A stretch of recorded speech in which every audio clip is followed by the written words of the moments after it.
अध्याय 6वां फ़ायदा number 4 network का क्या फ़ायदा है। 1974 में जब मैं हवाई के जेरोक्स कॉर्पोरेशन में काम करता था, मुझे एक प्रोडक्ट बेचने में मुश्किल आ रही थी जिसका नाम जेरॉक्स टेलीकॉपियर था।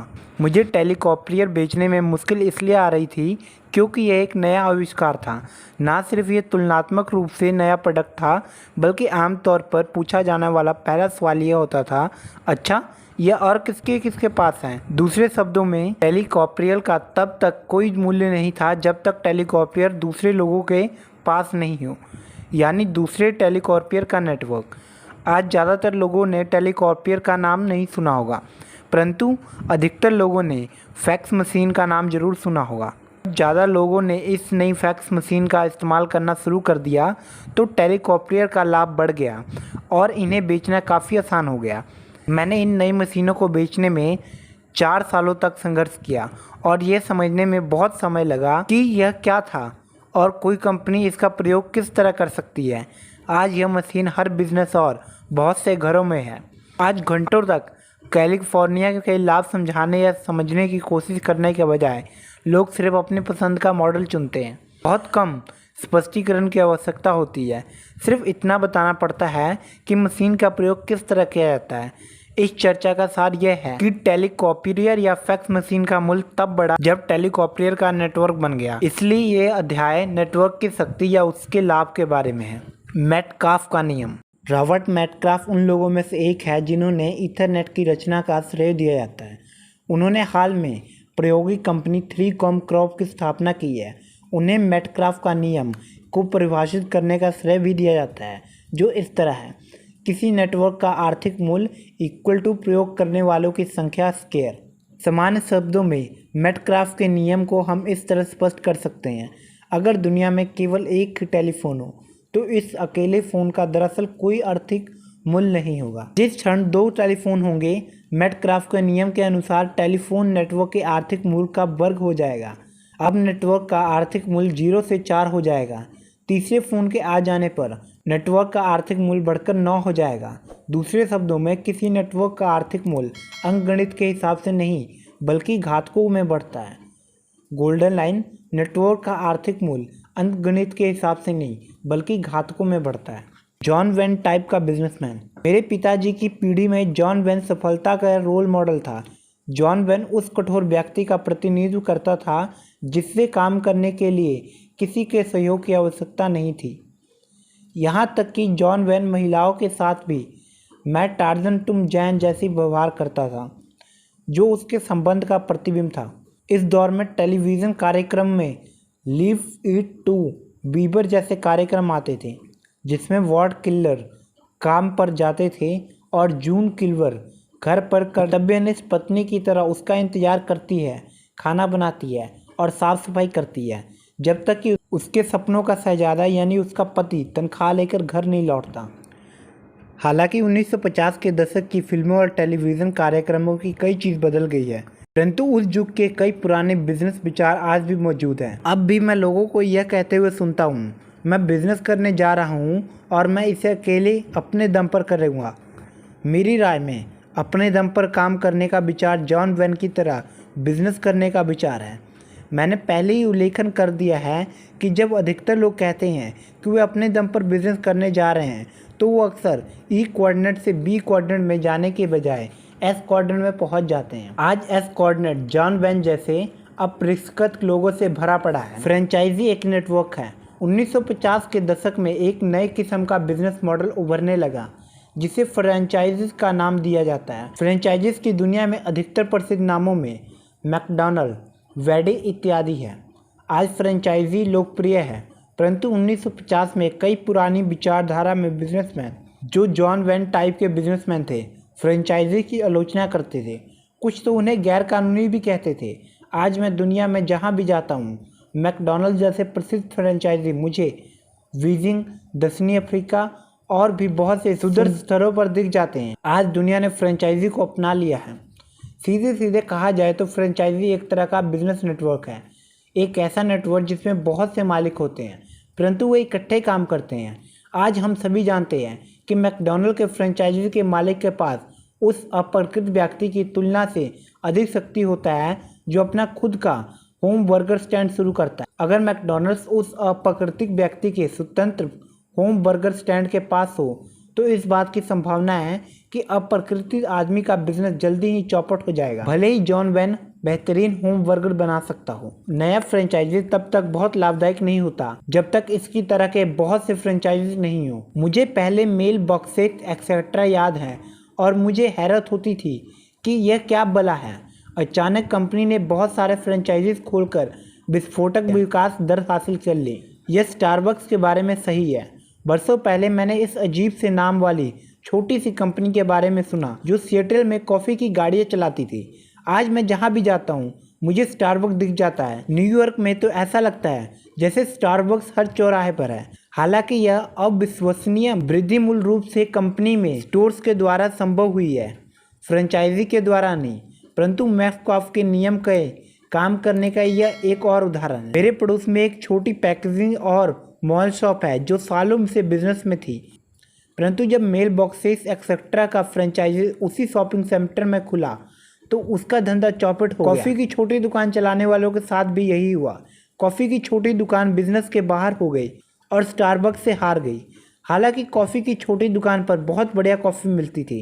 एक बार फिर मैंने यह पाया कि अप्राकृतिक व्यक्ति नेटवर्क से हार जाता है। दूसरे किस्म का नेटवर्क्ड बिजनेस। 1970 के दशक में एक नए किस्म का नेटवर्क बिजनेस विकसित होना शुरू हुआ। यह वही बिजनेस है जिसके बारे में यह पुस्तक है। यह नेटवर्क बिजनेस जिसे आज नेटवर्क मार्केटिंग के नाम से जाना जाता है। बिजनेसों में फ्रेंचाइजी नेटवर्क के बजाय यहाँ पर व्यक्तियों की फ्रेंचाइजी नेटवर्क काम करता है। दूसरे शब्दों में एक व्यक्तिगत फ्रेंचाइजी। इस नए किस्म के नेटवर्क बिजनेस की तब काफ़ी आलोचना हुई जब ये लोकप्रिय हो रहा था और लाखों करोड़ों लोग इस बिज़नेस में दाखिल हो रहे थे।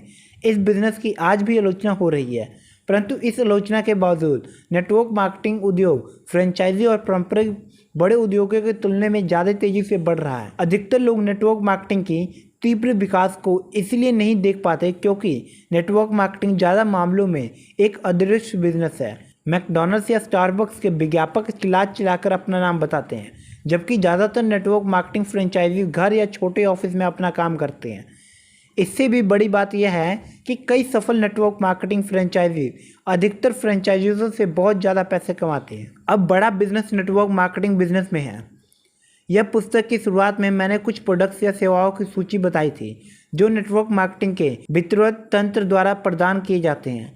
इस सूची में कानूनी सेवाएं, टैक्स सेवाएं, टेलीफोन सेवाएं, सौंदर्य प्रसाधन, विटामिन, कपड़े और यहाँ तक कि रियल एस्टेट भी शामिल है। जब से मैंने अपने दिमाग के बंद दरवाजे को खोला तब से मुझे city bank, AOL, times Werner और वर्कशायर हेल्थ अवे जैसे कई बड़े कॉरपोरेशन के बारे में मालूम चला जिनके नेटवर्क मार्केटिंग बिजनेस चल रहे हैं। एक बार मैंने अपना दिमाग खोला तो मैंने यह महसूस किया कि मैं नेटवर्क मार्केटिंग की आलोचना उन लोगों के मुंह से सुन रहा था जो लोग इस बिजनेस में ही नहीं थे। मैं इस बिजनेस को देख ही नहीं सकता था क्योंकि यह दरअसल एक व्यवहारिक बिजनेस है, जिसका मतलब है कि यह एक अदृश्य बिजनेस है। मैं इस उद्योग के विकास को नहीं देख सकता था।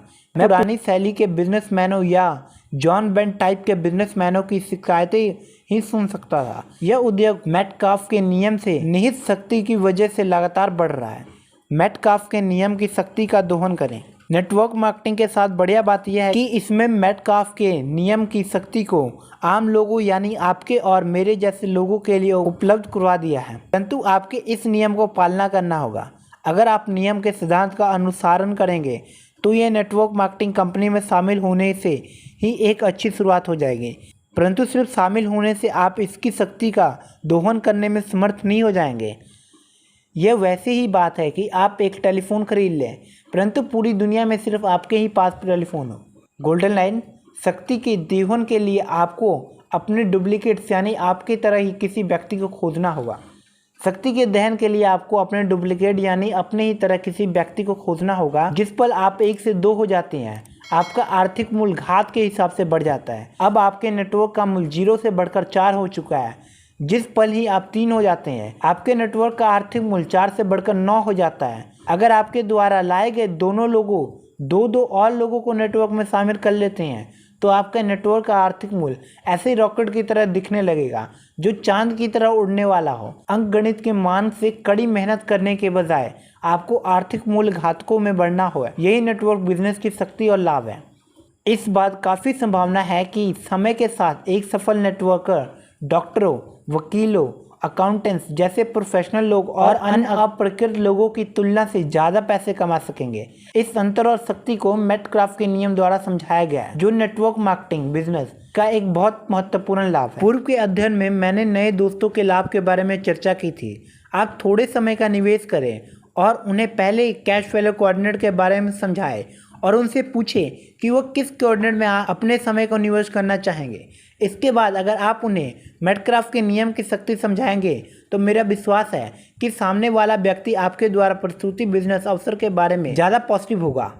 आप इस तथ्य को भी स्पष्ट कर सकते हैं कि नेटवर्क मार्केटिंग आज दुनिया में सबसे तेजी से बढ़ रहा बिजनेस मॉडल है। हालांकि वे इसे इसलिए नहीं देख सकते क्योंकि यह व्यवहारिक या अदृश्य बिजनेस है। नेटवर्क मार्केटिंग बिजनेस बनाना बस पुराने और नए दोस्तों की तलाश करना है जो उसी दिशा में जाना चाहते हैं जिस दिशा में आप जाना चाहते हैं। इसे इस तरह देखें जैसे आप गणित का कोई सवाल हल कर रहे हो। हम मान लेते हैं कि आप 10 नए दोस्तों को इस बिजनेस में लाते हैं। आपके नेटवर्क मूल्य अब 10 नहीं बल्कि 100 हो गया है। अगर उन 10 लोगों में से हर व्यक्ति भी 10 लोगों को इस बिजनेस में लाता है तो आपके बिजनेस का मूल्य आसमान छू जाता है। जैसे मैंने इस पुस्तक की शुरुआत में कहा था, जब मैं पहली बार 1970 के दशक में बिजनेस अवसर की मीटिंग में गया था तो मैंने अपने दिमाग का दरवाज़ा बंद कर लिया था। मेरी आंखें देख नहीं सकती थी, इसलिए मैंने उस बिजनेस अवसर की शक्ति को महसूस नहीं किया जो मेरे सामने खड़ा था। आज मैंने रोशनी देख ली है।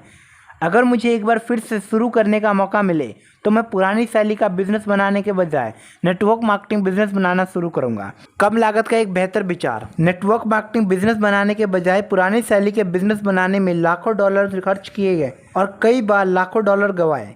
हालांकि मुझे अपनी यात्रा पर अफसोस नहीं है क्योंकि मैंने जीरो से पुरानी दुनिया का बिजनेस बनाना सीखा, परंतु मैं आपको विश्वासपूर्वक कह सकता हूं कि अधिकतर लोगों के लिए नेटवर्क मार्केटिंग बिजनेस बनाना ज़्यादा समझदारी का काम होगा, खास तौर पर यदि आपके पास पुरानी शैली का बिजनेस बनाने के लिए या किसी प्रसिद्ध फ्रेंचाइजी खरीदने के लिए लाखों डॉलर नहीं हो। सीधा कहा जाए तो नेटवर्क मार्केटिंग बिजनेस जिसमें प्रवेश करने के लिए लागत कम है और जिसके प्रशिक्षित कार्यक्रम अद्भुत है, एक बेहतरीन विचार है। यह एक ऐसा विचार है जिसका समय आ चुका है। नेटवर्क मार्केटिंग बिजनेस का विस्फोट पूरी दुनिया में हो रहा है। आपको सिर्फ इतना करना है कि आप अपने दिमाग का दरवाज़ा खोल दें और इसके बाद आप इसे देख पाएंगे। आप इसे अपनी आंखों से नहीं देख सकते क्योंकि देखने के लिए बहुत कम है। सुनहरे मेहराब या हरी जलपरियां आपको अपने बिजनेस की तरफ नहीं बुला रही। नेटवर्क मार्केटिंग बिजनेस की दुनिया भर में विस्फोट हो चुका है और बहुत थोड़े लोग इसे देख सकते हैं। नेटवर्किंग का भविष्य। हालांकि बिजनेस बहुत ज़्यादा फैल गया है, परंतु आज नेटवर्क मार्केटिंग बिजनेस में प्रवेश करने का सही समय आ गया है। मैं ऐसा क्यों कह रहा हूँ? मैं इसलिए कह रहा हूँ क्योंकि दुनिया अब इस विचार को मानने लगी है कि औद्योगिक युग समाप्त हो चुका है और अब हम अधिकतर रूप से सूचना के युग में प्रवेश कर रहे हैं। जनरल इलेक्ट्रिक और फोर्ड मोटर कंपनी जैसे बड़े बिजनेस औद्योगिक युग के बिजनेस हैं। मैकडॉनल्ड जैसी फ्रेंचाइज सकारमण काल के बिजनेस हैं जो औद्योगिक युग और सूचना युग के सकर्म काल में उभरे। नेटवर्क मार्केटिंग बिजनेस विस्तार में सूचना युग का फ्रेंचाइजी है, सिर्फ इसीलिए क्योंकि अधिकतर नेटवर्क मार्केटिंग बिजनेस भूमि, फैक्ट्रियों और कर्मचारियों के बजाय सिर्फ सूचना या जानकारी के आधार पर चलते हैं। जब मैं बच्चा था तो मेरे पिता हमेशा कहते थे, स्कूल जाओ, अच्छे नंबर लाओ ताकि तुम्हें अच्छी तनख्वाह वाली नौकरी मिल सके जिसमें तुम्हें सारी सुख सुविधाएं मिल सकें। यह औद्योगिक युग का सोच था। मेरे माता पिता सचमुच नौकरी की सुरक्षा, कंपनी पेंशन, मेडिकल केयर और सरकारी सामाजिक सुरक्षा इत्यादि में विश्वास करते थे। यह सब विचार औद्योगिक युग के पुराने विचार हैं। आज हम में से अधिकतर जानते हैं कि नौकरी की सुरक्षा एक मजाक है और एक ही कंपनी में जिंदगी भर नौकरी करना ज़्यादातर लोगों के लिए संभव नहीं है। फिर आपका 401 के जैसे रिटायरमेंट प्लान जोड़ देते हैं जो जोखिम भरे स्टॉक और म्यूचुअल फंड से भरे हैं, तो रिटायरमेंट की सुरक्षा भी एक मजाक बन जाती है। आज लोगों को नए विचारों और नए सिस्टम की ज़रूरत है जिसके द्वारा वे उस आर्थिक सुरक्षा को पा सकें जो कभी हमारे माता पिता के पास थी। एक जवाब है नेटवर्क मार्केटिंग। जितने ज़्यादा लोग जगेंगे और बहुत से लोग 11 सितंबर के आतंकवादी हमले के बाद स्टॉक मार्केट में हुई मंदी के बाद जग रहे हैं, उतने ही ज़्यादा लोगों को यह महसूस होगा कि नेटवर्क मार्केटिंग उस दुनिया के लिए एक नया जवाब है जिसमें सुरक्षा दिनों दिन कम होती जा रही है। नेटवर्क मार्केटिंग दुनिया भर में करोड़ों लोगों को अपने जीवन और आर्थिक भविष्य पर नियंत्रित करने का अवसर देती है। इसलिए नेटवर्क मार्केटिंग उद्योग का विकास जारी रहेगा, चाहे पुराने विश्व के चिंतक इसके विकास को देखने में असफल हो जाएंगे। संक्षेप में, बरसों पहले जब मैं एक युवा सेल्समैन के रूप में पहले टेलीकॉर्पियर बेचने की कोशिश कर रहा था, जिन्हें आज फैक्स मशीन के रूप में जाना जाता है, तो मुझे उन मशीनों को बेचने में बहुत मुश्किल आई। और इसका कारण सिर्फ यह था कि बहुत कम लोगों के पास यह मशीन थी। जब जनसंख्या बढ़ी तो बेचना आसान और आसान होता चला गया। जितनी ज़्यादा फैक्स मशीन हुई, मशीनें उतनी ही ज़्यादा लाभकारी बन गई। यह मेटकाफ के नियम की शक्ति है। आज नेटवर्क मार्केटिंग के बारे में भी यही सच है। यहाँ इस विचार बेचने की इस तरह का संघर्ष करना पड़ रहा है। बरसों पहले कई लोग नेटवर्क मार्केटिंग पर हंसा करते थे। कईयों ने उद्योग की आलोचना करते हुए इसे बदनाम किया। मैं जानता हूँ, मैंने ऐसा किया था। आज दुनिया में इतने बदलाव के बाद नेटवर्क मार्केटिंग उद्योग का भविष्य दिनों दिन उज्जवल होता जा रहा है। जैसे पहले बताया जा चुका है, आज कई बड़े कॉरपोरेशनों में एक नेटवर्क मार्केटिंग डिवीज़न होता है। नेटवर्क मार्केटिंग अंत मुख्य धारा का बिजनेस है। हालांकि बहुत कम लोगों को अभी इस बात का एहसास है। हालांकि आपके दोस्त या सहकर्मी इस अवसर को नहीं देख सकते, परंतु आपको सिर्फ इतना करना है कि आप अपने मस्तिष्क को खोल दें, और ऐसा करने पर आप मेटकाफ के नियम की शक्ति को देख पाएंगे। आप नेटवर्क की शक्ति को देख पाएंगे, वह शक्ति जो अभी ठीक आपके सामने है। आपको सिर्फ इतना कहना है, मैं अपने लिए नेटवर्क की शक्ति का प्रयोग करना चाहता हूँ। अगला फ़ायदा। अगले अध्याय में बिजनेस की असली दुनिया में सफल होने के लिए किसी इंसान को पहले नंबर की बिजनेस योग्यताओं के बारे में चर्चा करूँगा। नेटवर्क मार्केटिंग के साथ बढ़िया बात यह है कि यह आपको अत्यंत महत्वपूर्ण योग्यताएं सिखाती है। एक ऐसी योग्यता जिसका प्रयोग कर आप अपनी दौलत को ज़िंदगी भर बढ़ा सकते हैं। उम्मीद है दोस्तों आपको ये चैप्टर पसंद आया होगा। अगर वीडियो बढ़िया लगी है तो वीडियो को लाइक कर दें, ज़्यादा शेयर करें, वीडियो पे कमेंट करें। दोस्तों आप अपने टीममेट्स का जरूर शेयर करा करिए, ताकि वो भी इसको पढ़ सकें, उन्हें पॉजिटिव खुराक मिलता रहे और वो भी आपकी तरह आगे बढ़ते रहे। और हाँ, अगर आप किसी को सच्चे दिल से प्यार करते होंगे तो उसको ये जरूर वीडियो शेयर करना। हम मिलते हैं आपसे अगली वीडियो में।